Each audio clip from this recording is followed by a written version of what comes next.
untuk memahami dan meneruskan apa yang sudah ada pada diri.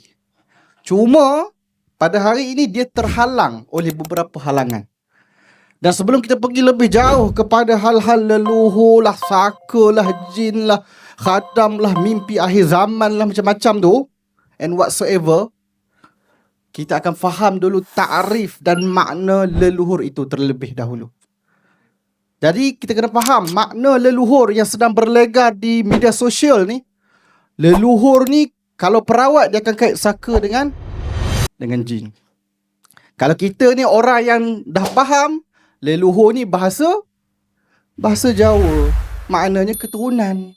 Keturunan kita ni jin ke, saka ke, rimau ke apa. Sudah tentu nenek moyang kita. Sebab tu kena faham makna leluhur adalah manusia ataupun keturunan nenek moyang kita generasi yang terdahulu.